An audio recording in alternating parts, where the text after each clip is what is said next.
Welcome to Not Going Quietly, the podcast where we inspire growth, beat down biases, and get into all sorts of good trouble with your host, Britt East.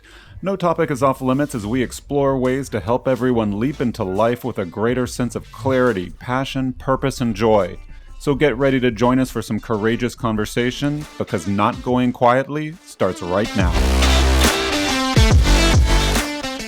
Hey everyone, welcome to Not Going Quietly, the podcast for outraged optimists and heartbroken healers all over the world, where we surface life's searing truths in the name of radical togetherness. I'm your host, Britt East, and I have a wonderful featured guest today. I cannot wait for you to meet him, so let's dive right in. Dr. Kyle Elliott is the founder and career coach behind caffeinatedkyle.com. His expertise is in Silicon Valley and high tech. As a result of working with Dr. Elliott, senior managers and executives, including me, have landed jobs at Meta, Amazon, Google, and nearly every other tech giant you can imagine.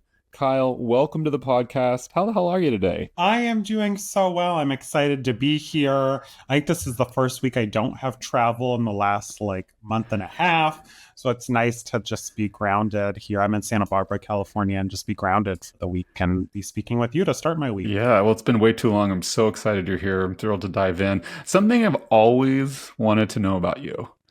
Why are you so caffeinated? Oh, gosh. Going back to middle school, I drank coffee. There was a Starbucks at the Vons or the grocery store on the way to school, so I would just stop and get it. I've worked since a young age, and then one of the things I liked buying was Starbucks. So it was fun in middle school to be able to, I can afford this treat for myself. And now that's lasted until now, just always having a little treat, caffeinating myself and my clients and their stories and their careers. And I think it runs in my family too. Both my parents are big coffee people. My grandparents are coffee people. So I think it's just a familial thing as well. Yeah, that's so funny. Well, I want to start with the big question that I bet you get all the time. I know I certainly hear about it kind of tangentially in my role as a hiring manager or in the corporate world is, what does a career coach do?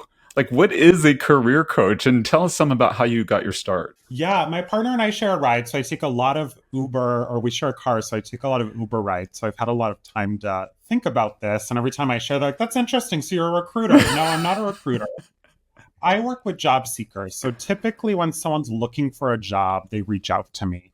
And it might be, here's the exact job I want in tech. I mostly work with tech executives. Or I don't know what I want, Kyle, but I'm 30, 40, 50, I have experience. I can't start my career over. Help me figure out what I want. And then we go land that job. So everything from figuring out what you want, your resume, cover letter, LinkedIn, interviewing, salary negotiation, kind of start to finish. I'm that cheerleader, that coach. Some people feel like I'm their therapist. Really that person to be there for them until they land that dream job. Well, as I alluded to at the beginning, I'm a former client of yours, and I think you do a lot more than people might imagine. I'm suspect you, in addition to you're saying interview coaching and maybe career placement, there's probably some mentoring thrown in. You said some therapizing, there maybe some executive coaching, presentation coaching. It's where does it end? Yeah, and that's the question. A lot of people, they're like, oh, should I be discussing this here, or is this more for my therapist or my pastor or whoever this is? And there are certain topics that are beyond my competency, but a lot of stuff comes up. We spend 40, 60, 80 hours a week at work, so anything can come up during these sessions. Oftentimes, the resume is just kind of on the surface, or the career decisions on the surface. Underneath it's, how do I want to spend my days? How am I going to support my family and my children? There's a lot of bigger, deeper questions that come up beyond just how do I find that job? Yeah, absolutely. For those people watching the YouTube version of this podcast, you might see what I'm about to refer to. But those of you on the audio only, Kyle's got a sign over his shoulder that says, work hard and be nice to people. Yes. What does that mean? Yes. Oh, God. My mom and I, fun fact, I used to live in the Bay Area of California. And 7 or 8 years ago, we were in this coffee shop and my mom's like, I love that sign. That's my motto. And I asked them where they got it and they had it custom made. Well, fast forward a few years and I saw it at Target. So I ended up getting this. My mom has a matching sign in her office.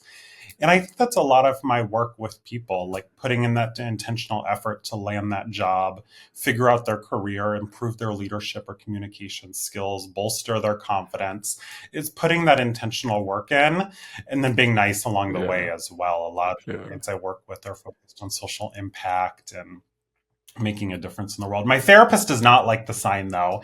She said, Kyle, we're trying to get you to not work hard. I'm a recovering perfectionist. So she's like, maybe it's work easy and be nice to people. Maybe it's work softly. So one of my assignments from her I haven't done yet is to remake that Oh, sign funny. to be more in alignment with where I am Yeah. now in my career and in my Yeah, life. yeah. But you are an interesting combo, I have to say, of like where you are no nonsense and don't take any guff, but you're really kind. And a lot of people, it's like kind of one or the other. They tell themselves it's like, oh yeah, I'm a nice guy, but blah blah.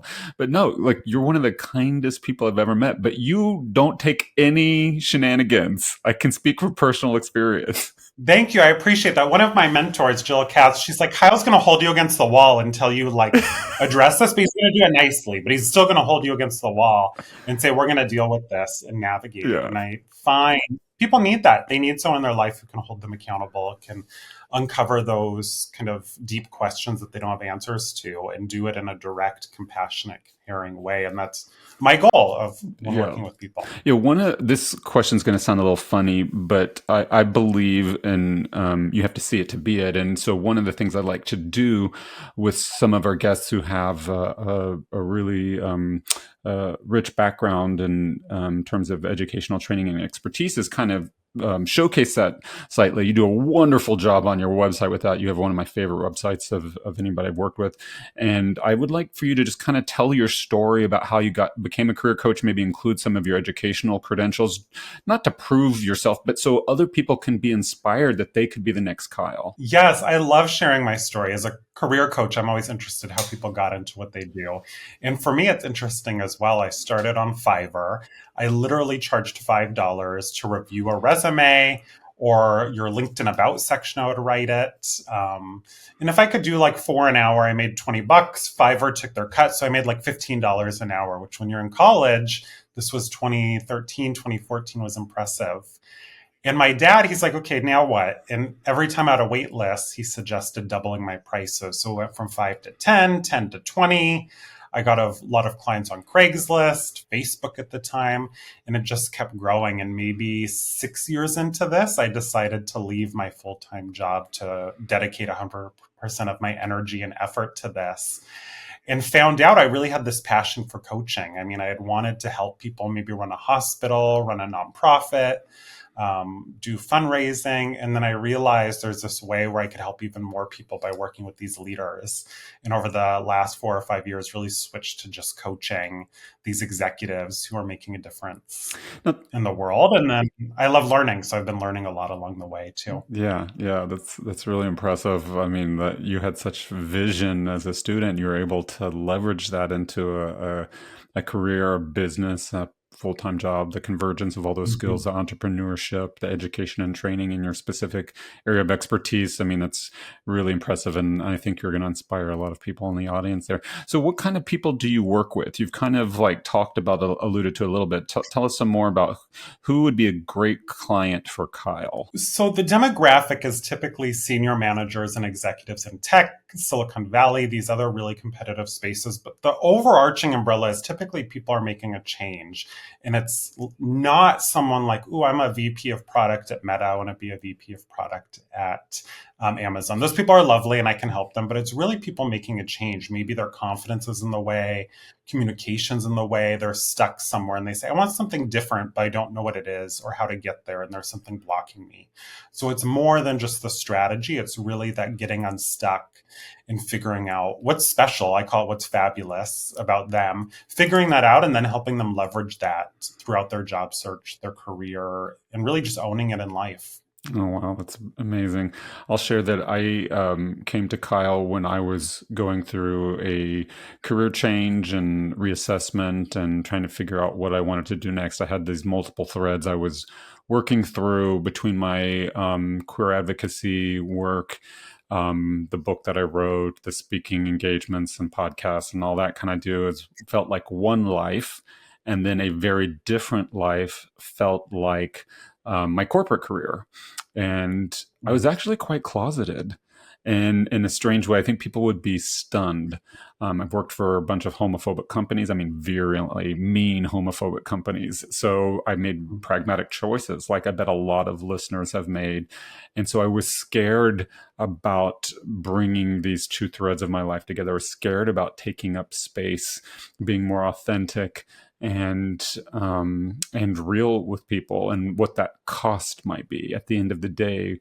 What might it, at what cost is the question I kept coming back to. And I will tell you that through Kyle's relentless optimism, dimples of steel, and probing questions, and the work that I got to do with him, I've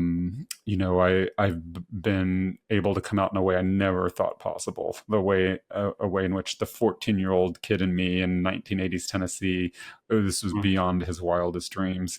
And since then, the phone has been ringing off the hook, people clamoring to work with me. And I'm like, no, wait a second. The cost, it's going to cost me all of these things. I'm going to be penalized. I just know it. And obviously that's true for some people in the world, and depending on when and where you live. And I'm not diminishing that in any way, but I'm also creating space for maybe there's a life out there beyond your wildest dreams. And Kyle was, the major part of what helped me gain access to that. So I just wanted to thank you, Kyle, for all the work that you did with me. I really appreciate it. And thank you for doing the work. I think kind of describes what a coach is. There's no right or wrong answer, but instead guiding you and being there and asking the right questions, because there is no right or wrong when it comes to coming out, what you share, how you do it, and someone to kind of be that co-pilot and say, oh, you said this is your goal, but you're driving the opposite direction, or you're driving a little to the left, and really to be there with you. I think that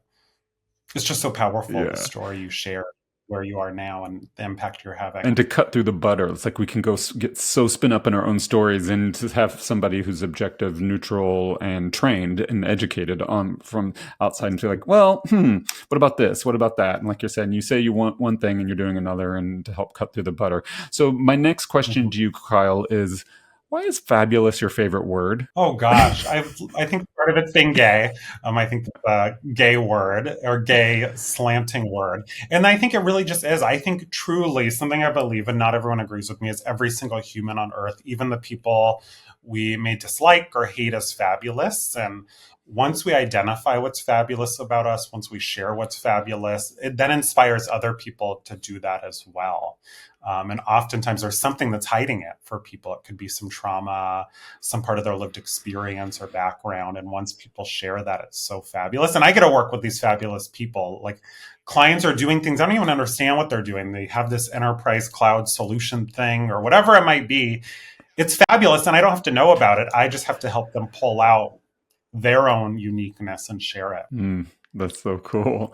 I feel like in the US right now, we have this flavor of capitalism that's relentless and regressive, and the pressure just can feel all consuming. There's little in life scarier than suddenly finding yourself without employment in this society. It's not like it once was, where you could beg and barter your way through life. Now it's really quite tough. And I think, I suspect a lot of your clients, like me, might come to your doorstep with some fear and some anxiety. And I'm wondering how you can help us, how you do help us, how we can learn to harness our anxiety and feel more empowered in our job searches. What I think is important, I've been in therapy for 13 years. I think part of it's therapy. Coaching doesn't supplement it. It's a great compliment. And then figuring out, let's unpack this. What here is you, is Britt talking, what is the anxiety, and really doing that with each client and clarifying that. My doctorate was mental health. And I think part of what's powerful is just sharing your story, sharing that anxiety. But then what? Saying, okay, now I have this anxiety. What part of this is the stress of the job search, being in a capitalist society? What part of this is anxiety? And kind of naming that. And then at times through my work that's trauma-informed, kind of almost setting that aside and saying, okay, great, that's there. We've acknowledged and honored it. Now, what's our goal here?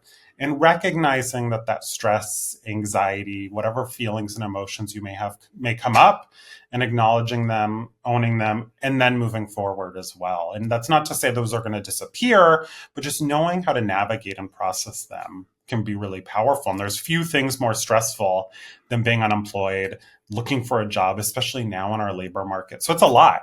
So knowing how to kind of say hi to them without letting them overwhelm you or overpower you, it takes practice. Yeah.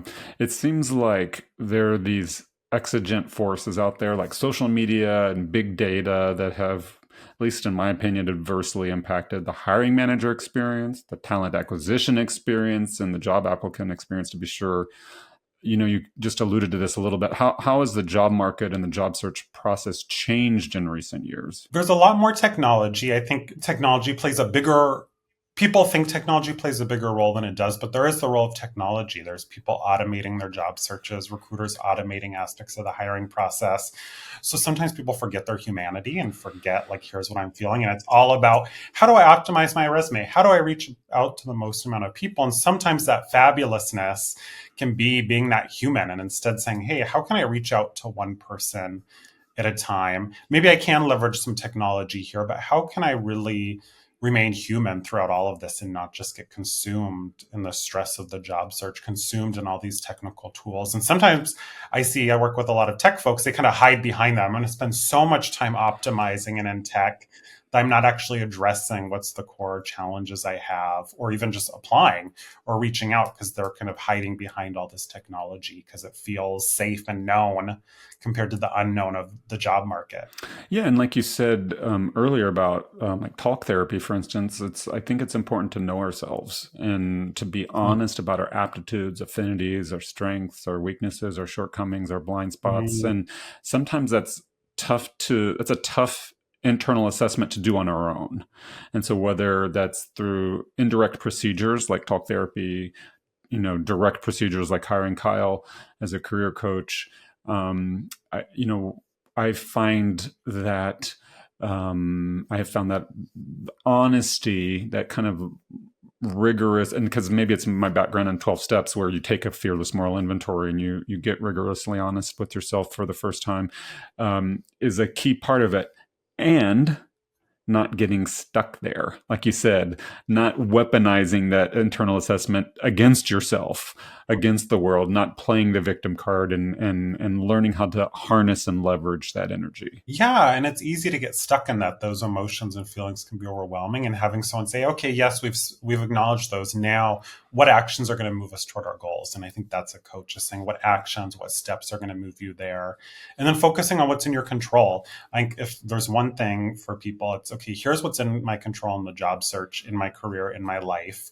I can apply to jobs, I can work on my resume, I can reach out to these people, I can get specific on what I want. And then knowing there's certain aspects that are outside of your control, whether someone replies, whether you email someone and you get a response back, how many people reply, and saying those aren't in my control. Let me really focus on the inputs that I have control over. And as I optimize those, then my job search is going to improve. My career is going to improve. Yeah, and then I think also like having the humility to recognize when something is no longer working. Like, okay, I applied to 500 jobs last month and didn't get one. And I hear this all the time, and didn't get one interview. The whole process is screwed. Okay, and. Yeah. And I know you work in marketing, digital marketing. I think about like a pipeline, like you're stuck in the beginning of the pipeline. Something's going on, and you could just keep throwing, for example, ad dollars at something. Oh, no one's converting on our website. Or you could step back and say, okay, there's something broken here, because a normal response rate is maybe 10% and mine is 0 or 1% or 0.1%. There's something broken here. Let's look at that pipeline. And even just doing that can be so powerful, because again, you're in control there. What in the pipeline can I control and optimize and update? Yeah. For me, I'll share a little bit more about my story. Is it also required the humility to say yes to things that I might otherwise have been biased against. So based on various parameters. Now, I have all sorts of privilege operating in my life, obviously, and I had the privilege to take a 6-month job search, and on a reduced income. And when I was offered a position, it was for a lot less money than I was used to making. And I decided to take it, and it ended up being the best decision for me. I'm celebrated because I'm queer at my company. I work on fabulous projects. I'm getting all sorts of opportunity in terms of portable equity, things I will learn. And it opened the door for a ton of consulting opportunities to augment my income. But I could not Mhm. see that in the moment. How could I? It's an intrinsically unknowable future. It's very scary. All the stresses involved. My point is, it Mhm. required a certain leap of faith. And Mhm. Kyle was really instrumental for me in helping me shore up my resilience and belief in myself that sure, time is going to elapse. Tough decisions are going to be made, but at the end of the day, chances are I'm going to be gainfully employed again.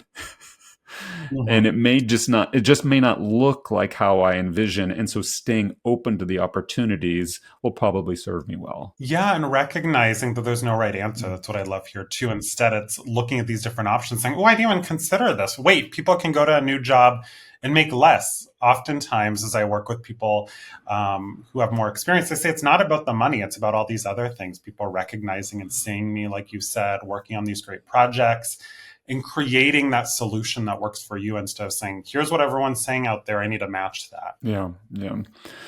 Um, you talked about feeling stuck. You have a fantastic blog. You produce so much great free content out there, and we're going to give everybody links in the show notes to engage with Kyle and his socials, and I encourage you to check out his blog. Tons of free, really great information. One of the things that you write about in a post is that you actually think there's some value in feeling stuck. And of course, you want to get Mhm. unstuck. You're not going to stay stuck. That's not the value in it. But there's some value in feeling stuck. And I was wondering, what do you mean by that? And then how do you help people get unstuck? Yeah, sometimes there's some value there. Maybe we need to learn something in that process. Maybe there's a lesson to be learned. Oftentimes, my dad, I love him. He'll be like, "Oh, what are you adding to your resume from this? Like, okay, you got stuck. What can you add from your resume? Or this is a horrible job. I've had a horrible job." Or two or three, and saying, okay, what can we learn here? What's the lesson learned here? So I think that's one part. Another part is sometimes it's the wrong problem or the wrong question people are stuck on. Like, what company should I work for? Or why am I not landing an interview? And saying, okay, is there something deeper underneath here? So kind of sitting in that stuckness and figuring out what's the real problem that we can solve for can be powerful instead of saying, okay, we solved the problem. You land this new job and you're like, oh, it actually wasn't that. People often ask my success rate, and I say, well, it depends how you measure success. Some people work with me, and it actually wasn't that they needed a new job, they just needed a new manager or to speak up to their manager, or they needed to find work life balance. So sometimes it's figuring out kind of one, the lessons learned, but two, it's maybe there's something deeper here or different here than what's initially kind of posed. And that stuckness is your body, your mind, your soul kind of unconsciously trying to dig deeper and say, oh, this isn't really right. You're focusing on the wrong thing. Yeah, I mean, I was laughing about with my husband before doing the interview, kind of like what we already discussed. Like, wait, you're going to come on and sing Kyle's praises and tell him how much money you no longer make? It's like, no, it's not about that. I'm so much happier. I'm so much more aligned at work. And I'm actually making more money now because of all these clients that are attracted. I mean, I think attracted to my alignment and authenticity. So I'm actually making Mhm. more money. It was just this one piece of the puzzle that, seen through a certain lens, you could raise your eyebrows at. But it's like you said, it's like how you define success. I, as a queer person, I minimized the impact for years that living in a homophobic work environment had on me, and the drain that it had. And life without that is just like shockingly better. It sounds so simplistic, I know, believe me, but it's so weird given the work that I do that I had this kind of bifurcated life. But I do, like many people that experience degrees of closetedness.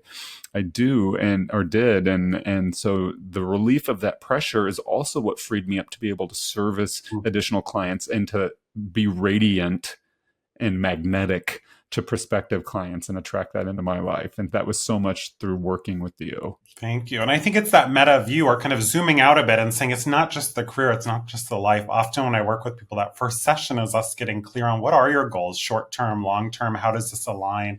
Is being in an environment that's homophobic alignment with your goals or not? And us getting clear on all that, rather than just, I want this new job, I want to make more money, or I want a bigger title, or I want more equities. And some people that is important.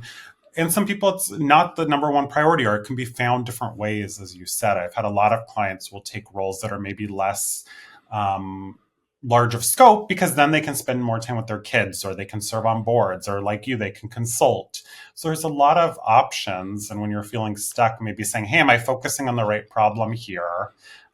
What's the lesson to be learned? And it just sucks too. So just acknowledging the suck can be helpful as well. Being grounded in reality. Like I said, that's one of the things I love about you is you're not just on hopium. It's like actually reality-based kindness and hope. It's not a fakery in any way. I'll share a little bit more dirt is in the job search process. I was, as a lot of people are, asked for references. And I'm always been a little irked by this as a queer person. And so what I decided to do this time, this was advice from a Black friend of mine. I decided to ask them for references from queer people who currently work for their organization.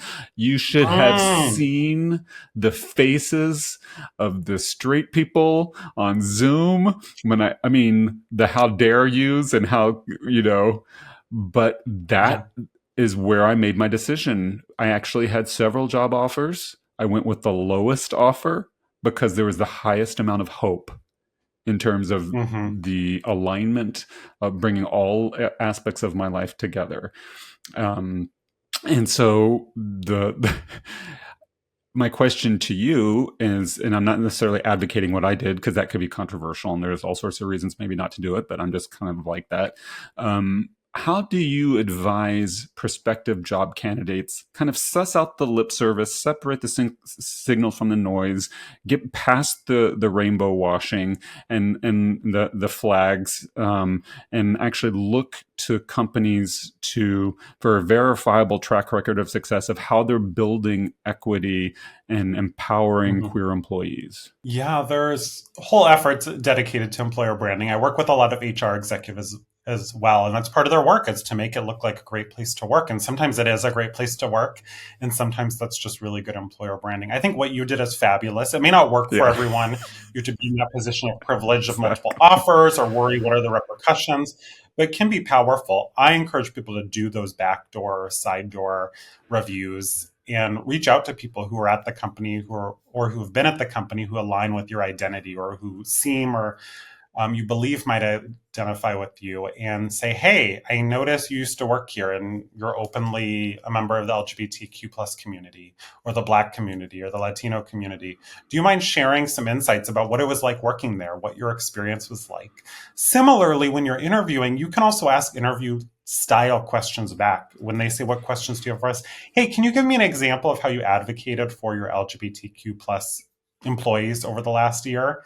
So giving or asking for specific examples can be really powerful as well. Not just a statement on their website, but an example as well can be really powerful. And not that you're looking for the right answer, but even if they say, you know what, we haven't thought of that, here's what we might do, or here's how we address that or think about that, can be really powerful as well, their response. Yeah, it's like making mindful choices. Like I said, look, I worked for other kinds of companies for years and years, so I'm certainly not judging anybody. And we have to make pragmatic decisions based on a variety of factors. But hopefully they're mindful choices, and that we're honest with ourselves about the environments that we're, landing into. One of the unintended consequences for me, I mean, I went into that conversation with a lot of sanctimonious, which was super fun. But one of the unintended consequences for me is I outed myself. And I didn't realize when I was doing it, I was like, oh, shit. I guess I'm out now in a way that I have never been before. A lot of people know I'm gay, or just assume I'm gay based on all sorts of aspects of my personality or affect. But other people don't think about it, I'm sure. I never know what somebody's thinking. It's not really my business. But I've never explicitly outed myself in the job search process before. I'm like, what kind of crazy town is this?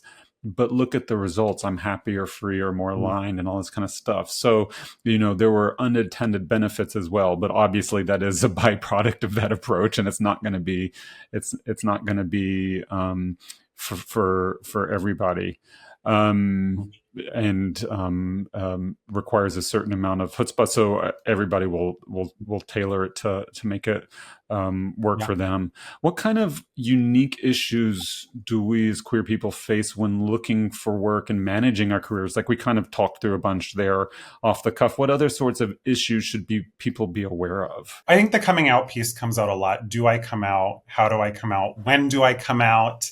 And navigating that's one of the biggest ones that queer people tend to kind of bring up with me. And there's no right or wrong answer. And I never encourage people to self-disclose before they're ready. But that's one of the biggest challenges. Another one is confidence. How much can I share about myself? What part of it is I'm just sharing these facts? And then, am I coming off as conceited or bragging? And people have been often told, just how you are is wrong. So oftentimes when I work with queer people, them just sharing facts, they're like, this is too much. And I'm like, I wonder where else in your life you've been told you're too much when just stating a fact or just being yourself. So that comes up a lot around the confidence and communication and trying to mask, and not just masking the queerness, but just masking the facts about themselves. I led this project. I led this initiative. I had this team. And that comes up with other identities as well. But with queer identities, it's just so unique because most of us learn, I can't be who I am and share who I am. And then it's this unlearning, relearning as you navigate your job search and your career and your life. Yeah, absolutely. My company has a summer picnic coming up, and I was just like, wait, I'm allowed to go to that? Can I, wait, are we allowed to? And, that conditioned response and all, like we like to paint this simplistic picture of coming out like it's a one-time thing. We come out to our mom and then we're done, and then the queer community embraces us with open arms, and we're in the Wizard of Oz, Yellow Brick Road, or some fantasy. But really, so many of us, maybe all of us, are closeted about a wide range of issues over the large majority of our life. Some of that's socially appropriate filtering, in other words, a mindful choice. And other times it's, like you said, kind of the conditioned byproduct of having, lived in a society based on straight supremacy, and like all the little ways we have to ferret out that we're dimming our lights and not shining as bright as we could. Like when we start to shine, we're like, oh no, who's going to find out about me? Or people are going to think I'm conceited, like you said. And learning how to, this is my main wish, I say this probably every episode, is learning how to take up space and be who we are, without constantly caretaking to straight people, without constantly caretaking their delicate sensibilities, and learning how to take up space and realizing there might be a cost, but there might actually be a reward that exceeds our wildest dreams. And it's that constant filtering can be really exhausting. What did you do over the weekend? Do I share?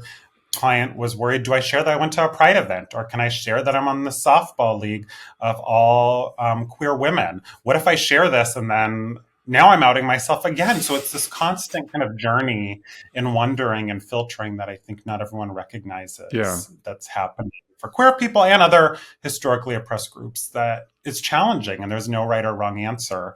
But oftentimes as you keep practicing, then you learn, okay, here's where I feel in a way that's safe for me within this workspace. Another question I suspect you get from a lot of prospective clients, or actually clients you're working with prospective job offers, is, should I take a job I don't really want? How do you answer that? For most people, they don't have the luxury of just not having a job. They have to have a job at most points. If you do have that luxury, I've had some clients who they're like, I could go years or forever without a job. But most people, you don't have that luxury. So I always, before even going into your job search, right now, if you're listening and you have this job offer pending, this isn't going to work. But for most people, before you go into your job search, getting clear on the parameters. What's the minimum salary? What's the minimum kind of requirements around the culture that I'll accept? What's kind of, here's the bare minimum versus what I'd love to have. And if those items meet those bare minimums, sometimes you have to take a job you don't love or even like, or maybe you dislike, because you have to put a roof over your head, food on the table, pay for healthcare, all of that stuff, and recognize that's okay. We're in a capitalist society where sometimes we don't have as many options as we'd like in the moment. Yeah, absolutely. I was thinking, sitting there thinking when you were talking about this, about like the culture and stuff that you're willing to accept. Again, more embarrassing sharing and from my life. Don't necessarily recommend this for everybody, but I'm just kind of triggering like this is when I was going through the interview process, and this is another one that a queer person of color kind of gave me, was to ask employers explicitly what kind of homophobia I will be facing each day. Mm. Again, the face is like, no, but we put up pride flags. No, no, no, no, no, no, no, no. You don't understand. The default in society is homophobia and straight supremacy. So unless every moment we're not building equity, that default is what reigns supreme. So what are we going to, is it not as innocuous as it might be? What, like for instance, maybe there's no same gendered bathrooms. Maybe it's, based on the gender binary and stuff. So there can be so many different ways that plays out over the course of the workday, and ways that employers have yet to consider. My only point in raising that again is to, when you can afford to, again, I was in a privileged position, when you can afford to and have the desire to, and it's authentically yours, don't be afraid to take up space. I'm authentically triggering. It's amazing I ever got a job offer now that I'm saying this out loud, but I did. And so it worked for me. Yeah, I wonder if that helped you get a job offer. They're saying, oh, this person's asking us questions we haven't been asked. I wonder what else. I wonder what else they're going to bring and offer. And perhaps that extraness can be actually really powerful, and part of that fabulousness where they say, wow, no one's asked that before. This person has us thinking. We need them on the team, because imagine how else they'll contribute and what else we're not thinking about what else are our blind spots or hidden areas that we need support with. Yeah. And it's funny that you mentioned that, because now there's an employee resource group for queer people where I work, and I'm one of the leaders of it. So I think you're right. I never even considered that. But here I am limiting myself again in my thinking. It's like, oh, they might also be getting something out of the equation. It's actually mutually beneficial when employees feel free to be themselves. Exactly. And when people feel like they belong, they're more productive. It makes more money. Not that that's the only case for this, but it is a benefit to the business as well. Yeah. Kyle, why can I not find a job? I bet you get this all the time. Yes. What I suggest when people ask that question is to figure out where in the pipeline they're stuck. Because most people, 99%, say, I just need a new resume. However, I talked to someone and they had over 50 interviews. They landed first and second, sometimes third, and they weren't getting an offer. And I said, it's not your resume. Not your resume. If you have more than three-ish or so, it could be four, but three-ish interviews and you haven't got an offer, it's something happening in the interview. The flip side is if you're applying to a bunch of jobs and not hearing back, maybe it's your resume, or maybe you're targeting the wrong roles or the wrong companies. So I would suggest literally drawing out the pipeline, every single step in the job search. Find companies, then find positions of interest, the resume, networking, interview 1, interview 2, and figure out where are you stuck, so you actually know what the problem is and can help solve it there. I think that's really important, instead of just, I need to work on my resume, which I think for a lot of people, while important, is easy to kind of hide behind, because you can just control and fixate on that, instead of doing that deeper, more difficult work of figuring out, what do I really want? How do I share my fabulousness? Am I being the right amount of me, sharing all of me in a way that's safe in the interview? Yeah, absolutely. I remember doing some of that myself. Like you said, there's like a control issue, and it's so scary to like relinquish that control. And like the resume is all about control. It's all about like, there's this tiny amount of real estate you have to pack an entire career in, depending upon your age and experience level. And so it can feel like a Rubik's Cube, and it's so easy to obsess about that. But like you said, it's like almost like the scientific method that we all learned in grade school, where it's like you have a goal, you create a hypothesis, you test the hypothesis, you measure the results, draw some conclusions, and rinse and repeat. And then you just keep trying things, rather than kind of like dwelling in the gunk or obsessing over a single issue. Having that spirit of curiosity and humility, and there's like a playfulness to it. I mean, it's easy to say that now that I'm not in it, but there's like, seeing through a certain lens, there can be a certain a curiosity and playfulness to it. And I love that when you're able to explore that and say, okay, what's going on here? I've applied to a lot of these companies and no one's getting back, or I've had 40 or 50 interviews. Let's explore what's going on here and what are all the options. Some of them are outside of my control, but what's in my control that I can change here can be interesting and fun if you take that investigative approach and that scientific method. I think is perfect, kind of exploring that and looking to figure out what's the answer there. Kyle, you have one rule, and it drove me crazy. I cannot tell you. You told me, you warned me that you have one rule, and you weren't joking. I thought, okay, he's joking. He doesn't really have this rule, and he doesn't really mean it. And he did. And because, as my listeners know, I can be kind of a brat. And so Kyle's one rule is his clients are not allowed to say, I don't know, which is one of my go-tos. I don't know, Kyle. I don't know. I don't know. I don't know. I don't know, Kyle. I don't know. And so I found myself I think I only broke it once or twice, but I found myself like just so, like, don't say I don't know. Don't say I don't know, because I know that's the rule. And you were all over me, of course, when I broke it. What is it with that rule? Why it's so important to you? Tell us about it. Yeah, this is literally my one rule. People can cuss, cry, yell, whatever they want. I don't allow I don't know. I think of it like an iceberg. When people come to coaching, when I do workshops, I have this rule as well. So if you've attended a workshop or anywhere, I don't allow I don't know. There's 10 or 20% maybe above the surface of an iceberg that you can see. There's the water, and then there's 80 or 90% below the surface. And I think I don't know is really just that water that's hiding the rest of it. And people say, I don't know when I ask, what do they want in their next job? What are your salary requirements? I don't know. Okay, let's uncover that. What do you know, that 10 or 20%? And then how can we move the water further down so you can see more of the issue or more of the opportunity? I'm guessing you actually do know your salary requirements. What would help you figure those out? Oh, actually, I just need to talk to my financial planner and my husband, and I'll get you that number before next session. But we hide behind that I don't know because sometimes the answers are scary as well. What would make you take this offer? What would make you walk away from this offer? What do you really want in a job? What makes you fabulous? I don't know is an easy answer sometimes because it allows you to just kind of hide all that other stuff below the surface. So fabulous. I love that iceberg metaphor. It's so evocative. I could see it exactly what you're describing, just taking the waterline inch by inch, revealing more of what was previously unseen. That's so important. Given my work, I've been thinking a lot about artificial intelligence. This is one of those buzzwords that everybody wants, and my field is marketing technology, so I deal with this a lot. And everybody wants, everybody thinks they need, everybody has different definitions of, and starting to formulate opinions of. What do you think the impact of AI is going to be on the job search process, and then not too distant future, in the 6-12 month time frame? Yeah, AI is interesting. People are already using it to automate aspects of their job search. I'm going to have it apply for me or network for me, reach out for me.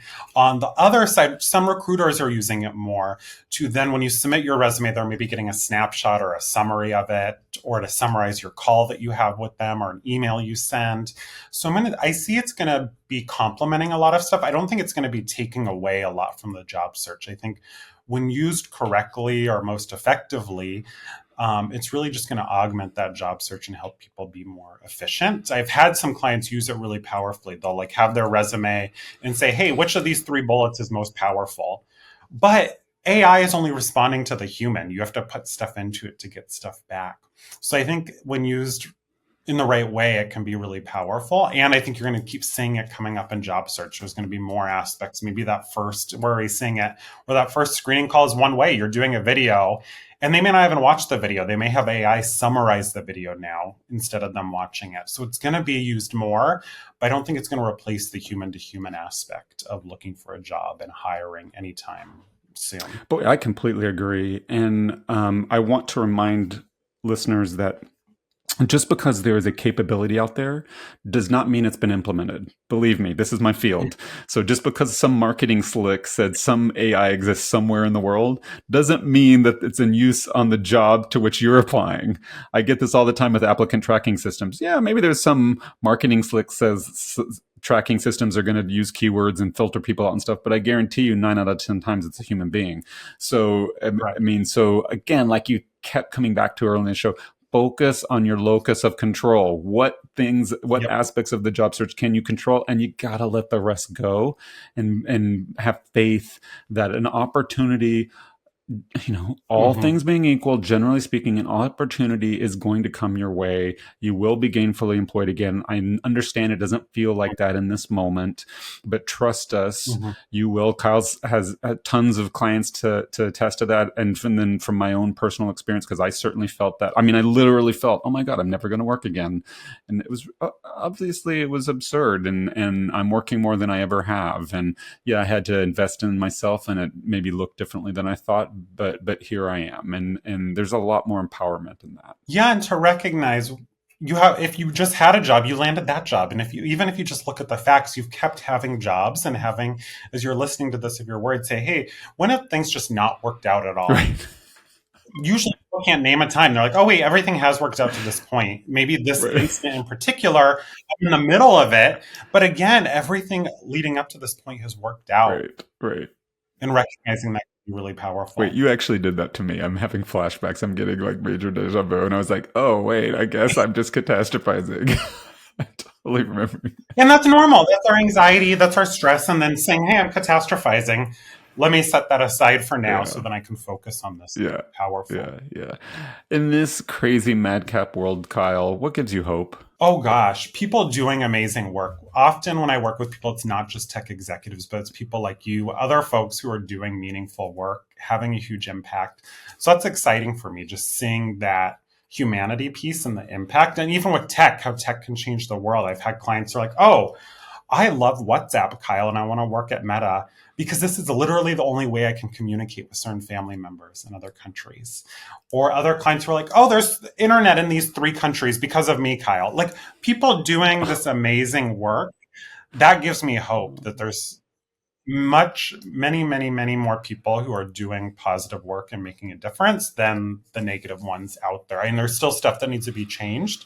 The work is always going to be happening, but recognizing there's a lot of good happening and at scale is really, really cool. So beautiful. What do you consider sacred? What do I consider sacred? I would say family. I'm very close with my family. I had the privilege of growing up in a family that was very opening and welcoming.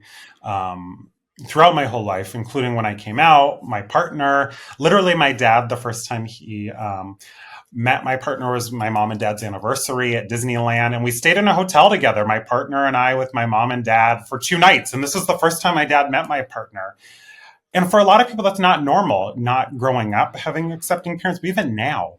And for me, I think that's really a gift. And what's allowed me to be such a great coach and human is my parents saying, whoever you are, we're going to accept you, love you, uplift you, and encourage you to just share even more of that. Has really helped. And that's what's just so sacred is this connection I've had that I'm so privileged and lucky to have that a lot of people don't with their parents, with their family. And if you check out Kyle's socials, you'll get to see all sorts of really adorable photos of his partner and his family, and on various vacations. They're so fun. Where do you seek refuge? Oh my goodness. In solo time, people are often surprised. I'm a huge introvert. On the Myers Briggs, I'm a 15 out of 16 introvert. I am very introverted. So I thrive on really deep one to one connections. And then I need a lot of solo time to process. I love writing. I love reflecting, going on walks, and having that time alone to really process. I often find it overwhelming how much amazing work my clients are doing and saying, wow, I just talked to this person and they're going to just change the world even more as a result of our conversation. Then having downtime to process that, be with that, sit with that is really helpful. Mm. Yeah, that's really cool. That's so beautiful. Um, so, like I said, we're going to give folks all sorts of great information in the show notes on how to find you. But say somebody is out there listening to this episode thinking, gosh, I think Kyle's the perfect missing piece in my career management planning, my job search.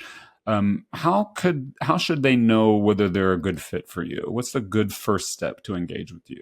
I think listening to this is really helpful. I'm very transparent. People will say, oh, I saw you on this podcast or on social media, and then we met and you were Oh exactly what I yeah, expected. You looked like your pictures, you talk like how I yeah. expected, everything like that. Um, Go to my website, Caffeinated Cow, and read some of the testimonials too. I purposefully collect a lot because I want people to realize what it's like, because I only know my experience on this side providing it. I have coaches and I know what it's like for me to work with them, but read some of those testimonials and say, hey, that's what I want. Here's where I am, and I want to be like that person on that website. And maybe a slightly different way, but see if you can see yourself in their stories and their testimonials, and kind of that journey from pain to paradise, as I like to summarize it, is can be really powerful. Is there certain time in their search that they should contact you? Is there any such thing as too early or too late? It can be too late, but sometimes I work with people very briefly when they're just, I have an interview in a few days. Help me, Kyle. Most often when people are just starting out is most powerful. So we can get really clear on those basic requirements we talked about. What do you want or need in your next job? Do you actually want to be a tech executive, or are you just chasing that because that's what's supposedly the next logical step? So the beginning can be powerful. So then we have more time. We're not rushing, and that can kind of help push along the stress and anxiety. But if you're in the deep of it and also stuck or just wanting support, I'd be happy to chat with you as well. And I can attest to everything that you've been saying, Kyle. You are so aligned with, because I follow you on every social channel now and in your website, and it's all Kyle. So what you see is what you get, and I just think that's awesome. Kyle, I'm just so glad we got the chance to reconnect today. It's been such a joy to see you. I miss working with you. I had such a great time in our sessions together. It impacted me really deeply, and I'm just cheering you on the whole way. I know you're going to change so many lives, and thank you for coming on the show today. Thank you for having me. This was a fabulous conversation. Like I said, everyone, we're going to give you access in the show notes to where you can find Kyle. I really encourage you to check out his social media accounts, as well as his website, caffeinatedkyle.com. We'll put all that in the show notes so you don't have to scribble anything down. You're going to learn a lot. I just cannot recommend Kyle's services enough. So contact him if you think you'd be a good fit. And I just want to thank you for joining us today on Not Going Quietly. We could not do this podcast without your support. It means so much today, and you've made it through another episode. So congratulations. Until next time. Bye-bye. You've been listening to Not Going Quietly with your host, Britt East. Thanks so much for joining us on this wild ride as we explore ways to help everyone leap into life with a greater sense of clarity, passion, purpose, and joy. Check out our show notes for links, additional information, and episodes located on your favorite podcast platform.